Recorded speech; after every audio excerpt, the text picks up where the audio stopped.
All right. Greetings. Welcome back to Blackberry News, where everything is connected. What's going on? Good to see you all. Still trying to figure out how to start the show on a smooth manner, but that's the way it is right now. We are live on Callin, YouTube, and Rockfin.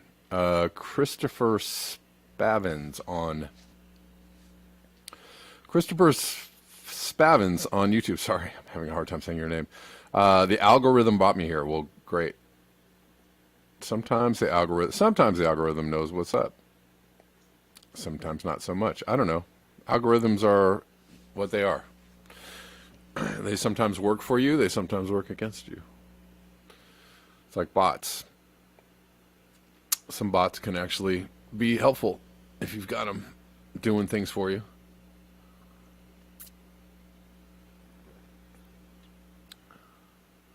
Human loves solidarity. Said Tim Channel had clips of BBN in his music video.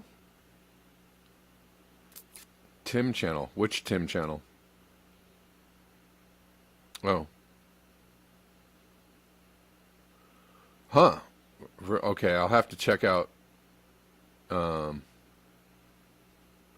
have to check that out. Human loves solidarity. Thanks for the tip. That's interesting. Okay. I'll have to look that up. Okay. Christopher Spavins also says McPherson seems to be right now. Yeah. Human love solidarity. Environmentalists are killed daily for saving the planet. Yep, that's true too. Oh, Tim Channel works with Guy McPherson. Okay. Yeah. Yeah, it seems like something is happening, right? Golly gee. Golly gee willikers.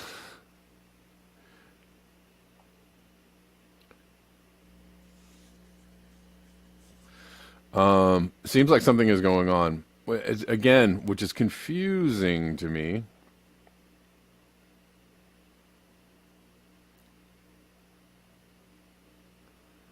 Because, it's confusing that there's a lot of people out there saying like, well, there's this thing, it was predicted, decades ago, now it's happening. And they are either refusing to see that it's happening or refusing to acknowledge that something is going on or that the science was correct. And it's bizarre to me because it's not based on anything scientific, right? It's based on something, just a belief,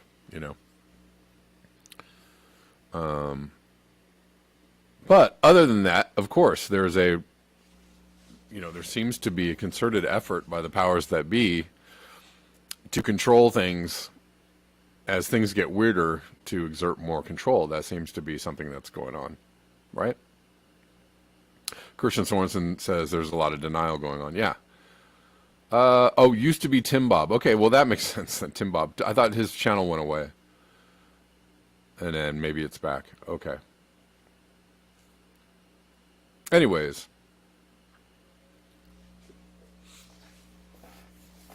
There just seems to be a lot of confusion. And I am trying my best to kind of unravel the chaos for people, I guess, a little bit. Or just elucidate maybe what's really happening, or attempt to. I'm not saying I'm all-knowing and I know all the answers and I'm right all the time. That's not what I'm saying.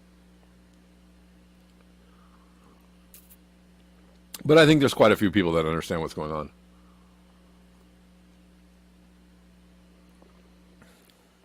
But one of the things that it's confusing is some people are saying they're using climate change in order to exert this global control thing.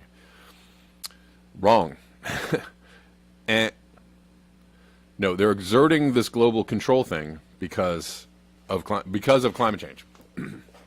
Because we've spent decades destroying the planet. The planet is now out of gas, literally. We poison the lakes and the rivers. Everybody's got glyphosate swimming around in them.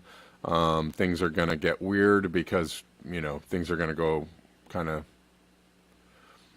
the scales are going to tip on the side of climate chaos or environmental chaos, and they want to exert control. They want to make sure that they stay in control or stay in power as things unravel. That's what's happening. And so, is there an effort to control everything or control everyone as things unravel? Sure, of course. But climate change is not the mechanism. Climate change is the underlying reason for the eventual spiraling out of control. Anyways, but there's a lot of confusion about what's really happening, unfortunately. But let's start with this, just to kick it off. From Fiorella, Biden's low poll numbers and failures among the youth bring laughs to CNN. 94% of Democrats under 30 wanting someone that's not Biden on the 2024 ticket. Well, wow. Yeah, what does that mean? That means that, no. People under 30, Democrats under 30 understand that Biden is not the one. You're not going to help you, not going to do anything for you, is going in the wrong direction, etc.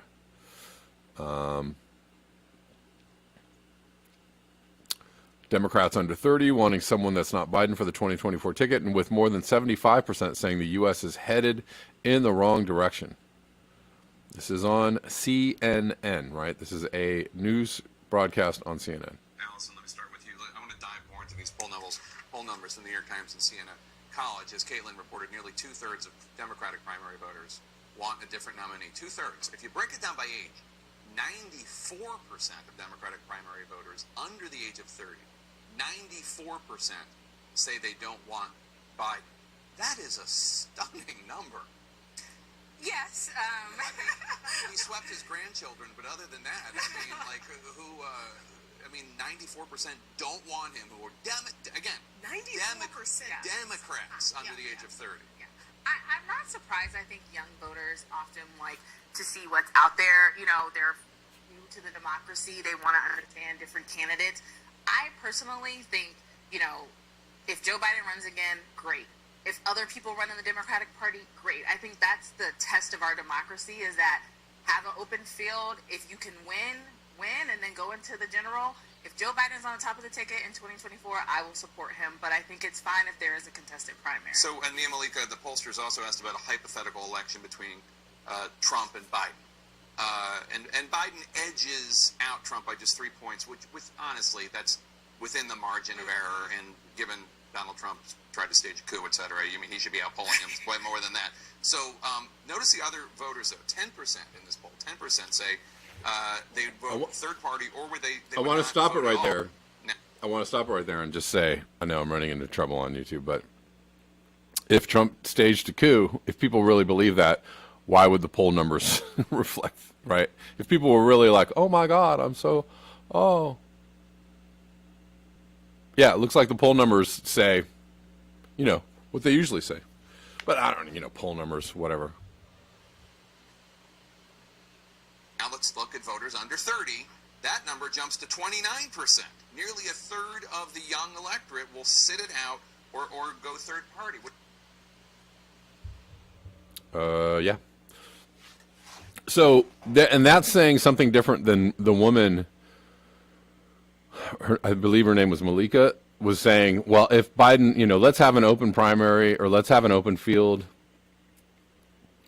to other people. And if Biden wins, then I'll support him. Yeah. What a third of young Democrats are saying is, we're not supporting Biden. And you're going to lose if a third of young people stay out, or even more. If you get those kind of numbers across the demographics, then say goodbye to Joe Biden. And that's that, right? So, in other words, not supporting Joe Biden. We're going to sit it out. not supporting Joe. You know, she's just putting a nice face on it, like, oh, I'll support him if he wins. Yeah, good for you. That's not going to be happening for a lot of people. So, I don't know. Anyways, moving on.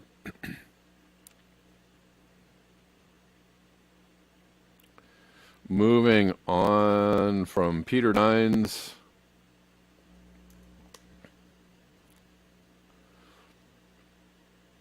Extreme heat is hitting Europe, with Seville reaching 41 C.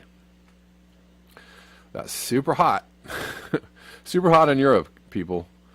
While France and Germany are expected to experience similar highs, Italy is under drought orders. Portugal is on fire with hydro plants limited. Oh, wait. Hydroelectric plants are limited, right? The generation of electricity is limited. Why? Because of drought, because of lack of water to power the hydro plants. These are no longer temperature anomalies. This is the new normal. And that's, hey, that's something that's happening elsewhere, like California.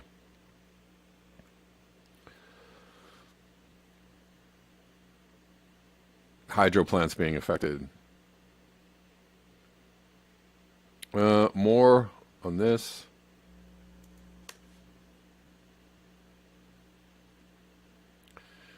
From Peter Nines, heat wave, Portugal on red alert. Almost the entire territory of mainland Portugal currently presents a maximum and very high risk of rural fire. The whole country is at risk.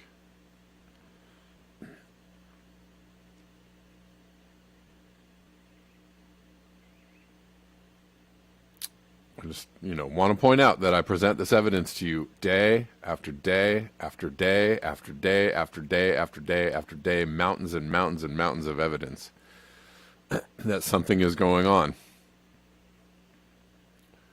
And the people that want to tell you that climate change is only a thing, a ruse in order to control you, never talk about this, never present this evidence. Always just dismiss it. As if, like, what? What's going on? I don't know. What? I just want you to stay aware. Stay aware of the people that you're watching that say stuff like this. How they just gloss over it. Oh, climate change. And that's it. Move on. Oh, you got any evidence? You got any... Anyways, whatever.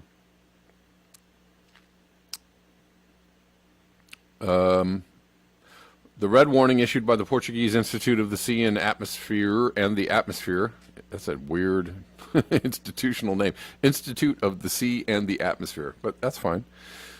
Due to the persistence of extremely high maximum temperatures over 40 degrees will be in effect until 18 or 6 o'clock on Wednesday, 1800 Wednesday, then changing to orange. According to IPMA, the red warning corresponds to a meteorological situation of extreme risk, fire risks, etc., right?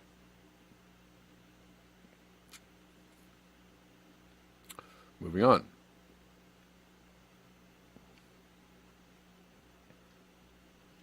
Oops. Oh, well, it doesn't really matter.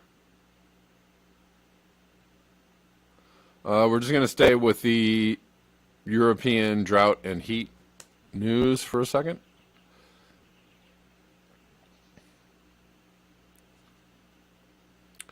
River runs dry in Italy. Yeah, is in a very serious drought. The River Po. Italians wait for rain where longest river runs dry. The drought has caused parts of the River Po in northern Italy to dry up.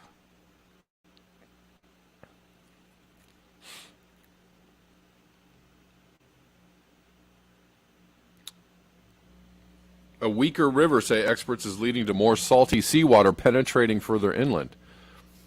And that is affecting crops and all kinds of things. So here's June 2020. That's what it looks like. The river and the surrounding, farms. Here's what it looks like 2 years later. Quite a bit drier, right? You're seeing a lot more light brown farms and along the river. The river kind of, the river level going down, and lots more sandy, banks along the river.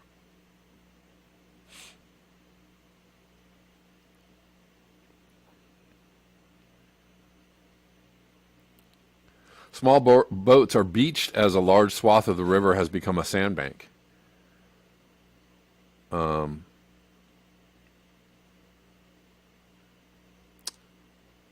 This one woman says the view leaves her feeling desolate. Yeah, if I had to look over a river or a lake that is drying up, I would feel pretty desolate too.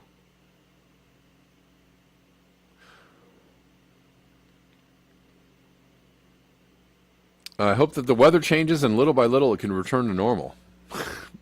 Little by little it's going to get worse. I can tell you that much. Why? Because this is called global warming or climate change or global warming, where it gets hotter and hotter and things get worse and worse. I'm sorry. It's, doomy and gloomy. But that is what's happening. That's just reality. And it's really a good time for people to be super in touch with reality and not live in fantasy land.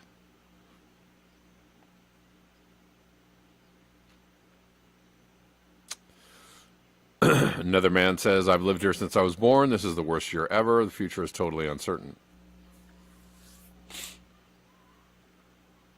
Our fear is of the progressive increase of the presence of salt inland because it causes the soil to become arid. It's affecting more and more of our land, making it difficult to cultivate and less productive. All of this could be a good reason why, Bill Gates and others, it could be a good reason why governments are trying to kick farmers off their land so that they can control the last vestiges of arable land. Right? The land is going away. And it's going to become scarcer. Again, this is just...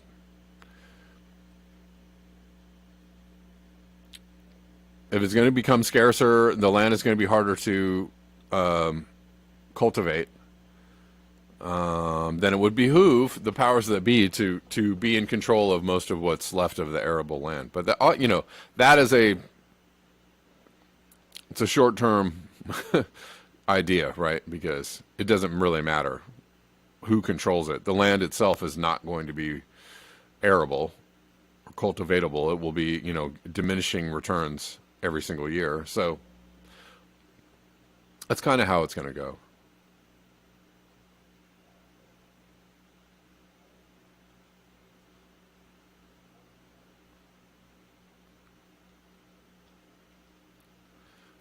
Let's keep going.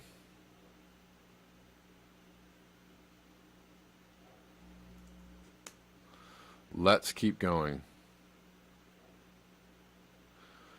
Aja Barber says it's not a scorcher, it's climate crisis. The media owes a duty of care to the general public to report that accurately. That's true.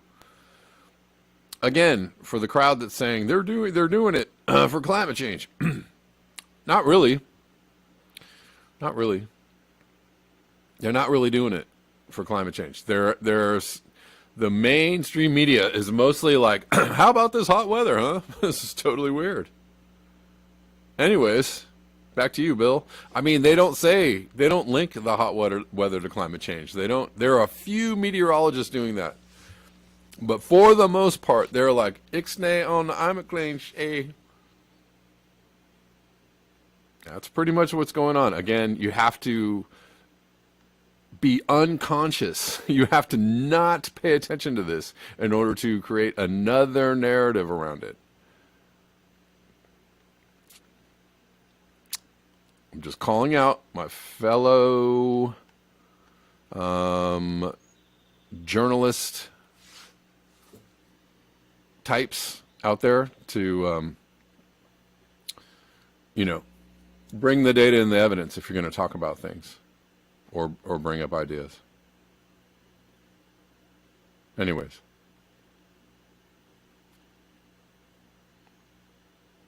I'm going to keep banging on that drum. I'm not going to stop banging on that drum. I'm sorry if it disturbs people. Because there's a whole lot of misinformation being put out there by people who are supposed to be giving you information. It's really messed up. It's really messed up.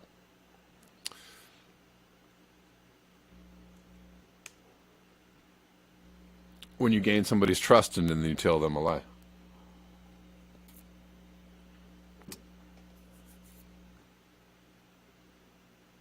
I don't care if you think you're telling the truth. If you're telling a lie based on intentional misunderstanding or dismissing or misinformation, it's still the same thing. So get it correct, y'all. Extreme temperatures around the world. Relentless heat wave in southern and western USA yesterday. 120. So this is. I'm actually going to have to say, this is pretty normal for summertime. These temperatures. Yes, there are hot temperatures going on, but for the most part, yes, we've had a lot of heat going on, heat waves, heat.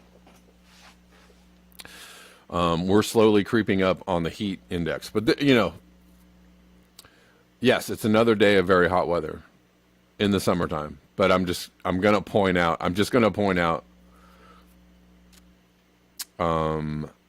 there's a lot of people that would point to this and go, oh, well, that's just usually how it is in the summertime. However, yeah, taken out of context and just, singularly cherry picking, this is, some regular summertime weather. However, if you have this weather going on relentlessly day after day or week after week or in months when it's not supposed to be happening, right? So this is July. But if this has been happening from, since May and then June and then July, well, that's a whole different thing. That creates a whole different thing because you have the cumulative effect of that hot weather and those hot days and the drought and the fire,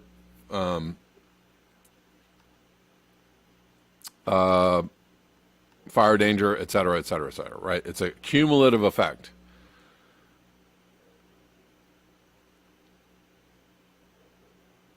Oh, TCR, yeah, we're about to get into that, for sure. For surely we will.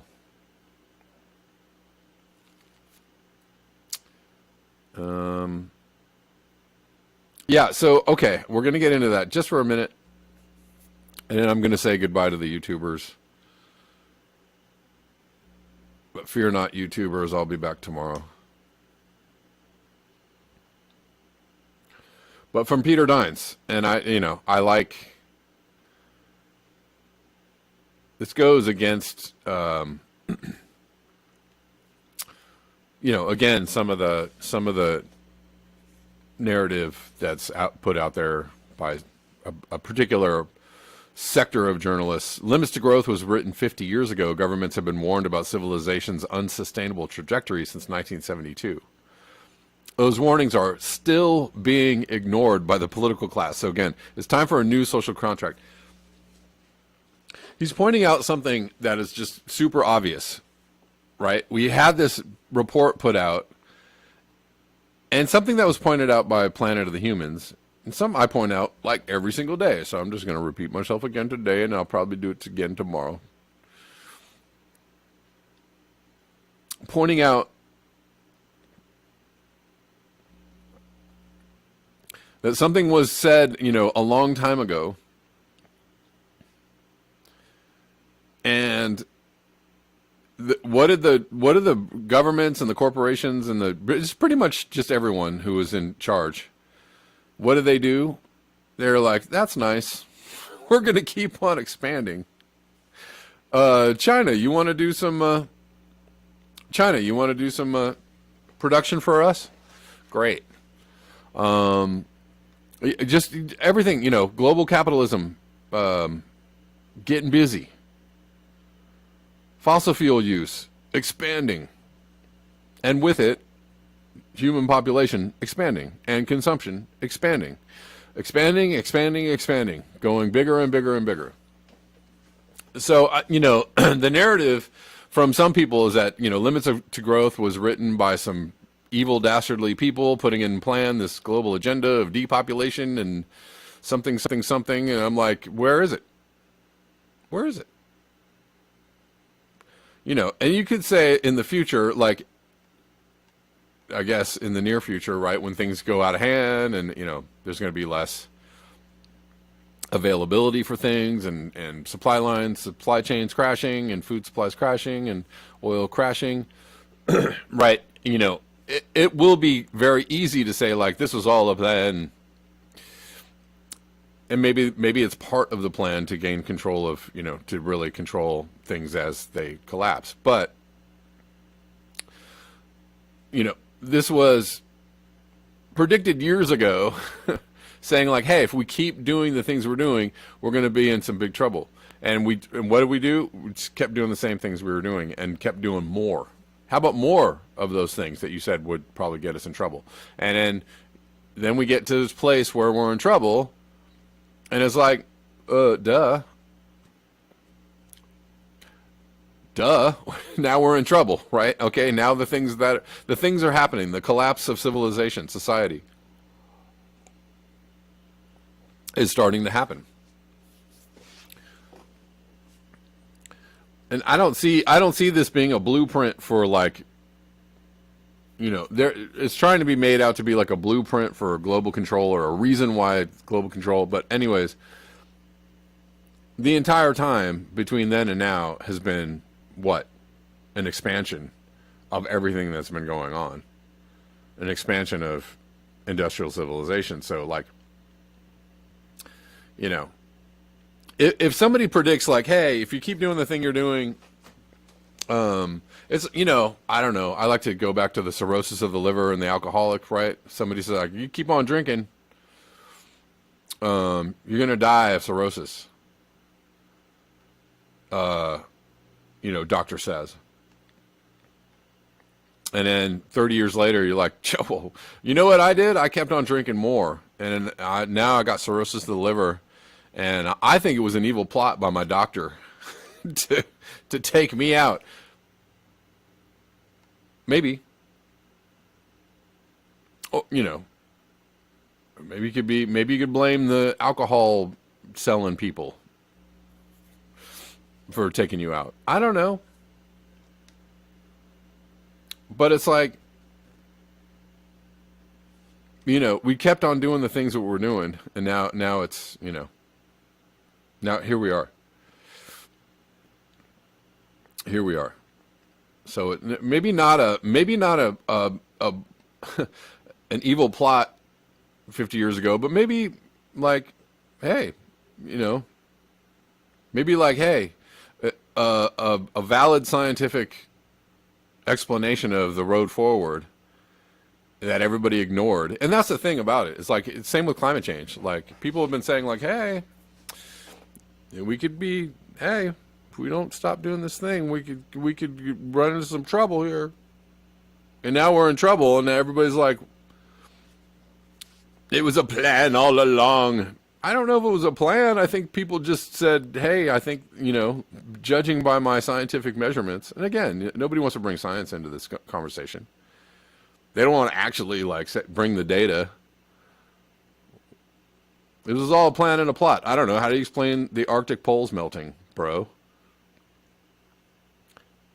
How do you explain, the massive heat waves worldwide all the time? How do you explain massive drought worldwide all the time? How do you explain, farmers not being able to farm anymore all the time? I don't know. All of it, I don't know. It's like weird. But y'all never bring the data as to why that isn't happening. Again, you can't sit inside an air-conditioned box and tell people that global warming isn't happening. If you never step outside and go like, dang it, and I see people going, dang it, something is wrong. The same people say, something's awful weird. I don't know what it is. I don't know, Bing Bong, you tell me.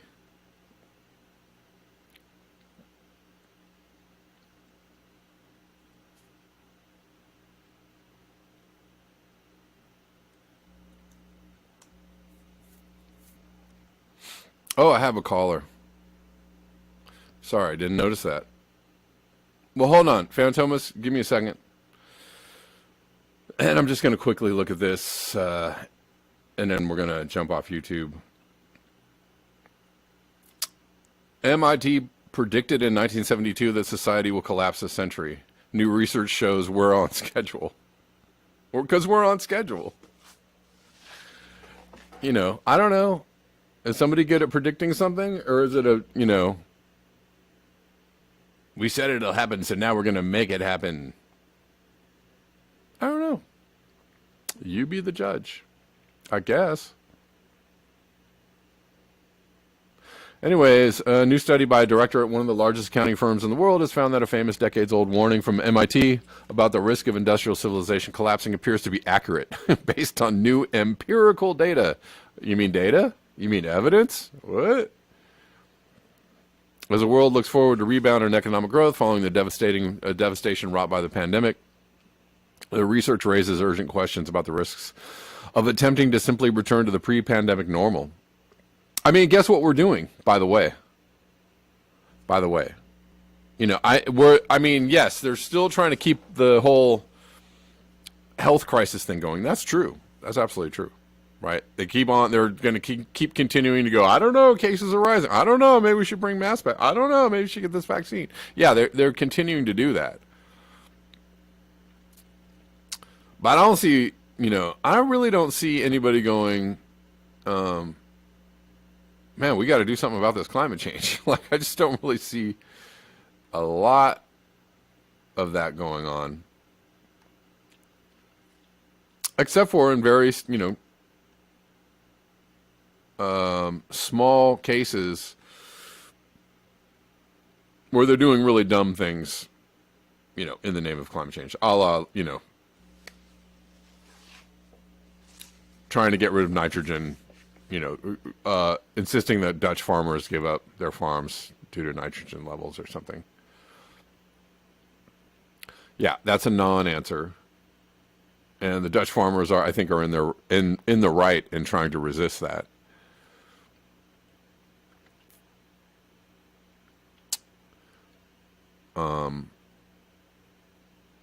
But I don't know. It's a case-by-case basis. I mean, I'm willing to support. There might be some policies or some things in place. The problem is that it's always a non-answer. It's a wrong answer, right? Like, oh, we're gonna take gas-burning cars off the road. Okay, great. But we're going to replace them all with EVs. Okay, not great, right? No, that's not the answer, right? It should be like, we're going to take the gas cars off the road and we'll try and help people get around or adjust to a new way of living without the burning of the fossil fuels or the buying of the things or the having of the things or the building of the roads or the baba-de-boo. Now, that's not the plan. That would be an actual plan, but that's not what they're doing. So they're doing the wrong things in the face of climate change, but who knows? Who knows? Maybe there's some countries out there that might be experimenting with like the right things. And, there probably are in the global south. Anyways. But I don't know. If you keep on abusing yourself or abusing your environment, wouldn't it be logical that the environment would react negatively to you eventually? It seems pretty logical to me, right? Right? I don't know. Where's the disconnect? Anyways, that's all I'm going to say on that. YouTube, it's been fun. It's been nice. It's been great seeing you. I'll see you again tomorrow. I'm going to sign off on YouTube and we'll continue on Rockfin. And I'm going to take this call from Phantomas.